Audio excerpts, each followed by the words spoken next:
I learned the craziest trick to get rid of hiccups that I just need to share with the world because Robin told me it because I get the hiccups all the time. The last time I got them, Robin was like, "Hiccups aren't real," and I was like, "What?"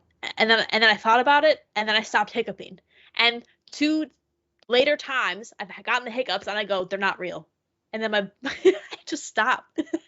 But like they are real though.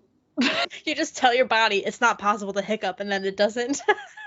So you gaslight yourself is what I'm hearing. Yeah. And for once, it works.